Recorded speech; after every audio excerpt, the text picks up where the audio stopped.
Welcome back to our channel. In this one-off episode, we'll show you what you can get up to on a long weekend in Barcelona. Having previously only passed through on our way elsewhere, this time around we wanted to see exactly what this beautiful city has to offer. So, from delicious tapas and cocktails to football at the Nou Camp, and from cable car rides to hanging out in some great parks and beaches. If you want to see some of the best things there are to do in Barcelona, then stay tuned.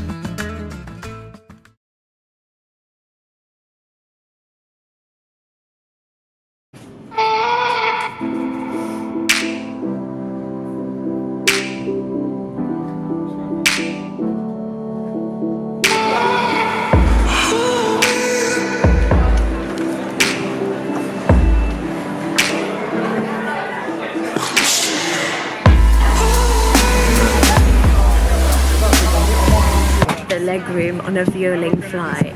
It's not the best. George is struggling.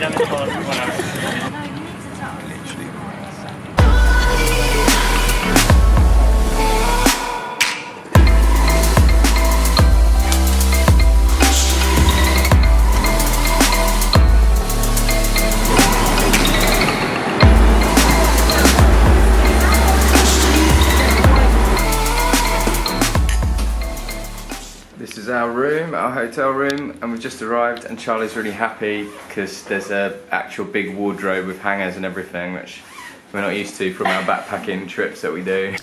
After dropping our bags at the hotel, we ventured out to get our bearings on our first walk around Barcelona.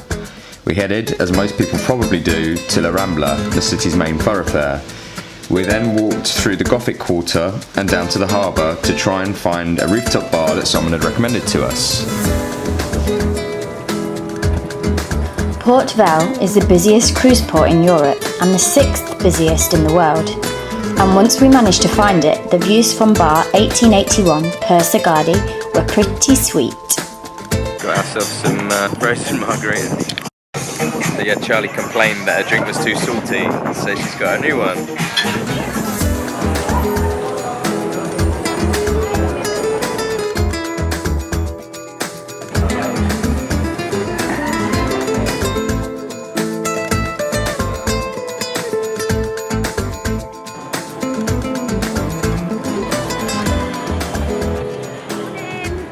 So we've woken up on our first full day in Barcelona, and it's been raining in the night, and it looks like it's quite wet everywhere, and we're just basically going to try and do some indoors stuff. So hopefully we'll be able to show you what there is to do in Barcelona on a rainy day. So we're walking from our hotel. We're heading east. We're going to head out the Sagrada Familia first, if we can get in, if it's not too busy. Yeah, it might be a bit busy though, because other people might have had the same idea with being rainy, but it is Friday, so we're thinking it might still be busier tomorrow on Saturday, but let's see. Spanish gun is Where is the Sagrada Familia? Ah!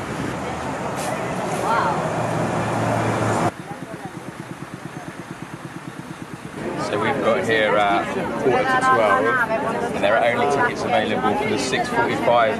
That's the next time, the next slot we can go in. So get here earlier than we did. So we got to the Sagrada Familia really late. We didn't take people's advice and got here dead early. We're going to see if we can buy tickets online because you can't buy tickets for the next day here. Yeah, so we're going to go and check out some flea market around the corner that I think is only open on Fridays. In the meantime, and then maybe jump on a rooftop bus. We didn't think we'd be able to do that today because it was raining when we got up, but a few people have recommended it. It's not really the kind of thing we would normally do, but we've been walking around quite a lot, and I think it would be quite a good way to tick off a lot of the tourist sites all in one go, so we might give that a go. So after seeing the Sagrada Familia and not getting in because we didn't have a ticket, and then getting slightly lost around there looking for some flea market that we thought was on, we decided to jump on a tourist bus. Sightseeing bus. It's like €30 each for the day. It takes about 2 hours. We plan to stay on it the whole time, and it comes with this handy audio guide thing. Is it any good? Yeah, it's just telling you. And we should be able to tick off a few different sites. Hopefully see some of the Gaudi buildings all in one go.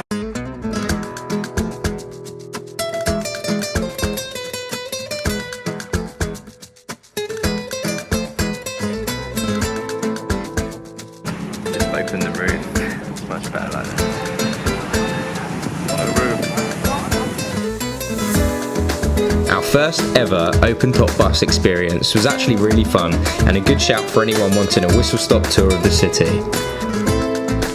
The tickets are valid all day, and as they come along every 10 minutes, you can just hop on and off anywhere along the route. So we've just got off the bus at the new camp because we want to investigate getting tickets for this Sunday because they're playing a league match. So we're going to go and possibly buy some tickets. They're quite expensive, so we're going to try and see where we might be able to sit. So we're at the new camp and it's about as busy as Millwall is on a match day, and it's midweek. We've just bought tickets to go and see Barcelona versus Huesca, which is a team that's just been promoted, so it shouldn't be a sellout or anything like that. But yeah, something we weren't really expecting to do. We didn't even know they were playing when we came here. I didn't think they were playing. It's quite expensive. They're like €79 each, but it's a really good seat, and it should be a good way to end up our trip to Barcelona.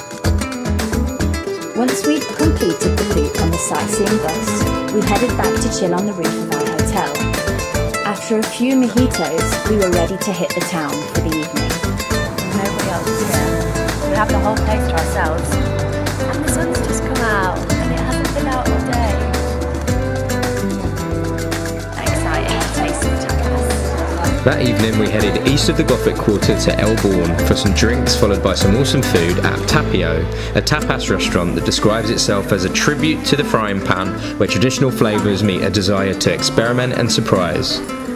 We got a spot next to the tiny kitchen where the talented chef somehow managed to conjure up all sorts of delicious treats. It's Saturday morning, I need coffee, so I'm not the most animated. We're on the Rambla.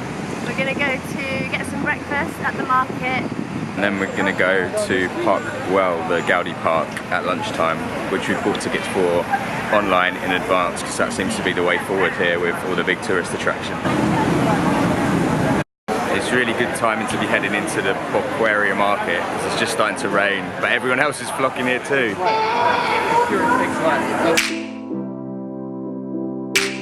With over 200 market stalls open 6 days a week, La Aquaria Market is often referred to as the beating heart of Barcelona. A paradise for foodies and Instagrammers alike, the produce was fresh and delicious, but the prices vary dramatically from store to store, so our top tip would be to shop around for your snacks.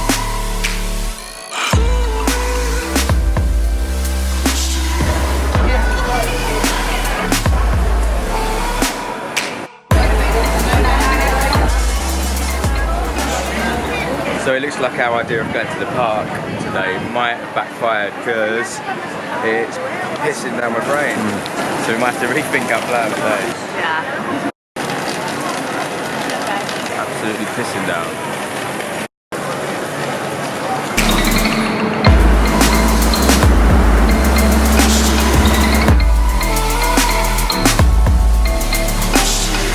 We've taken the guidebook's advice and come to Valcarca station. I hope I'm getting that right. And it's got these escalators.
So we're just leaving Park Güell and now we're going to head back into town and see where we can get into. It's a very busy Saturday here and we haven't pre-booked anything else apart from this today.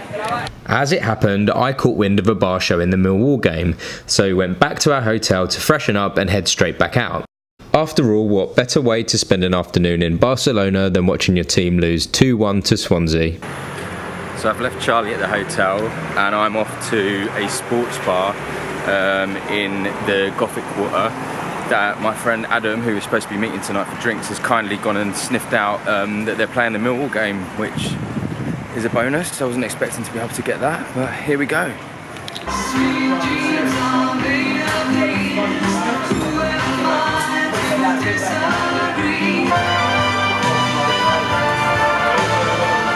You okay, George? After a crap result for Millwall, George's mood was instantly lifted by the arrival of our old workmate Adam. Tomato, manchego cheese, ham, chorizo, and meat. Having lived in Barcelona and now Seville, Adam took us to Bodega Barrips for food before heading to check out some of his favourite bars. The food was again spot on, but the game of guess the ingredients got more difficult as the drinks began to flow. What do you reckon it is? Tell us what you think it is. Do you know what it is? Yeah, I think so. What do you think it is? You have to taste it now. Hash brown? Hash brown.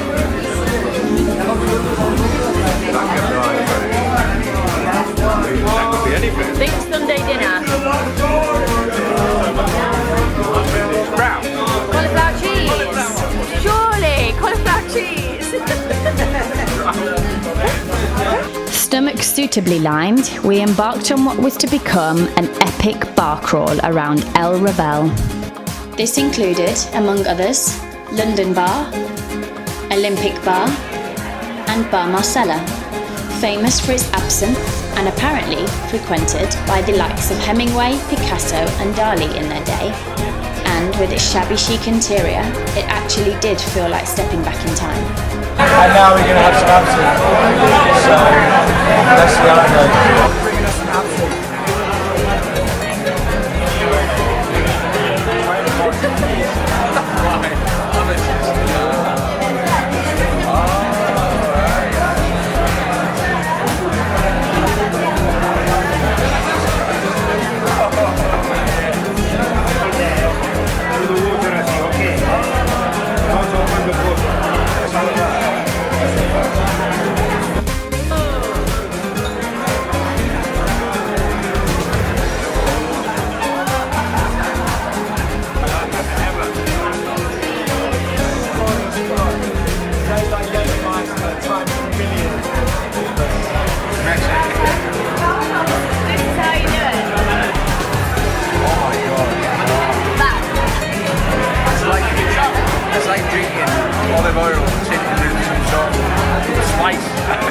Actual spice.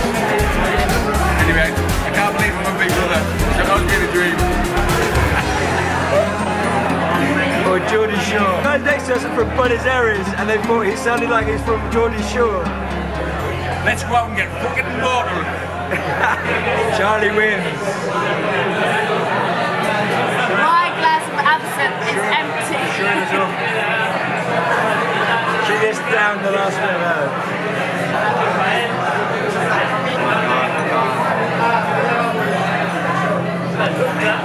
Let's get fucking mortal.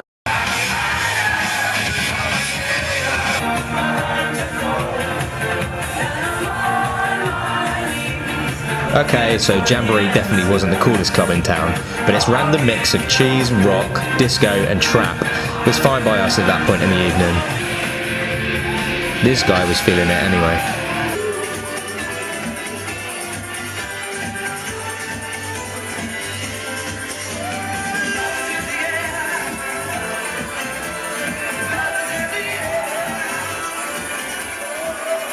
Having consumed half the gin in Barcelona, we stumbled back to our hotel to get some sleep ahead of another big day the next day. So here we are at the new camp. We're off to see Barcelona versus Huesca. It seems like the whole city's turned out for the game and the atmosphere is absolutely buzzing, so I'm really excited for this. There's a new camp just behind me and we're just about to head in, so go Barca!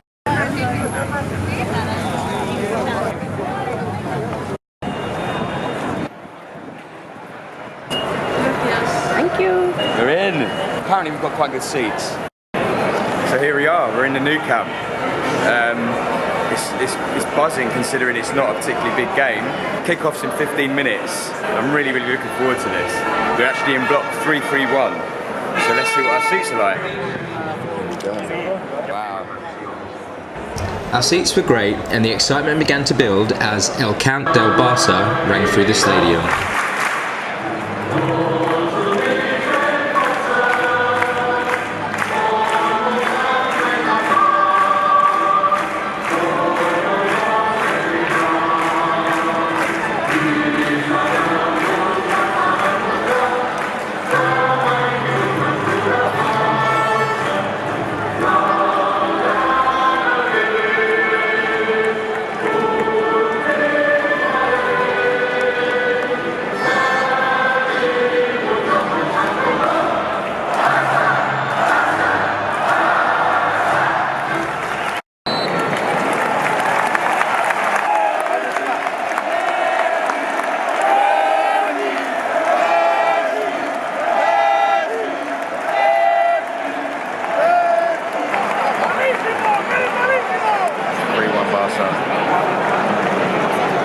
What a treat. 5 goals in the first half. It's 3-2 to Barca. Huesca have done alright, they've just hit them on the counter-attack a couple of times, but really Barca should be winning this easily. You'd expect another couple of goals in the second half, so let's see how they go.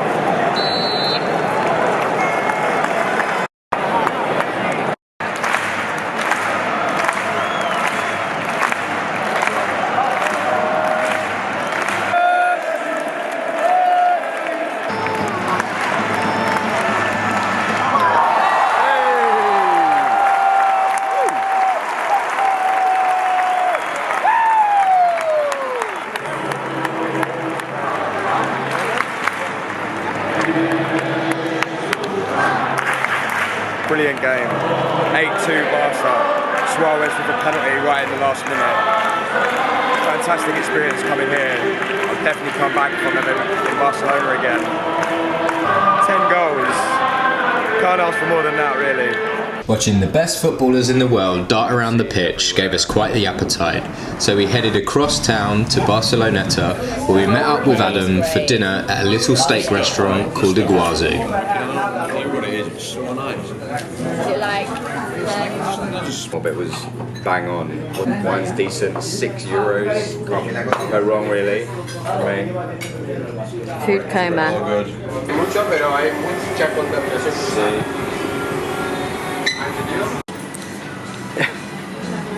Got it.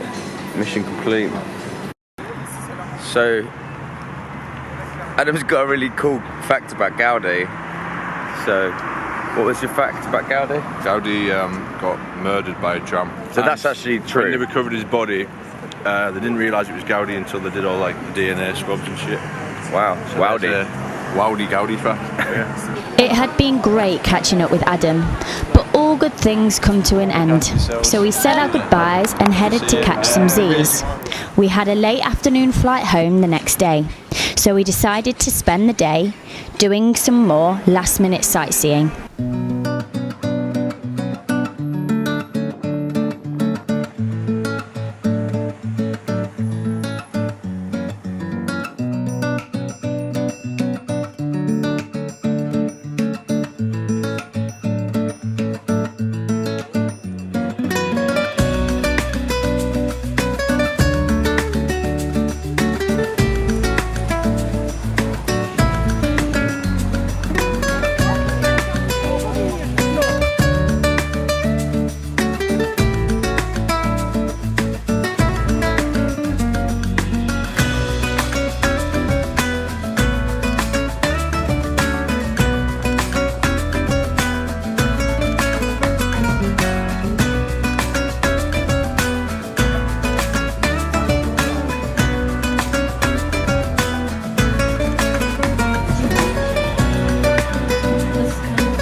Time definitely flies when you're having fun, and with a quick ride on the cable car, our 4 days in Barcelona had come to an end.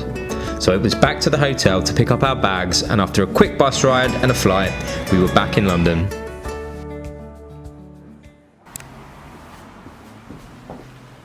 My arms look really like gangly and stuff. I did this. Should I put a jumper on? Right, okay, so that's what we got up to on our long weekend in Barcelona. We found the city super easy to navigate, really great food, great tapas, great drinks, great bars. We had almost 5 days there because we went on the Thursday and left on the Monday, and I think that's a really good amount of time to have there. There's still heaps of stuff that we didn't get around to doing despite trying to cram quite a bit in. Yeah, there's lots to see and do, as you can tell. What was your favourite bit? My favourite part of the trip? Well, obviously I really enjoyed our experience at the new camp. 8-2, what a game, that was brilliant. But actually, I'd probably say the bar crawl we did around El Ravel with Adam and Bar Marcella in particular, the really old absinthe bar that we went to. It was also really helpful to have Adam with us because he has lived in Barcelona before and he kind of knows the city a little bit. Yeah, it was really good to have just someone with a bit of local knowledge to kind of point you in the right direction where the cooler bars or restaurants are. So I think that's the case whenever you're going to a kind of new city. If you've got a little bit of local knowledge, then it always goes a long way. So thanks, Adam. If you liked this video, hit like, subscribe and share with all of your friends. Yeah, so yeah, thanks for watching. And see you in the next one. T-shirts on the wrong way. No, that was the best one as well. I looked halfway through.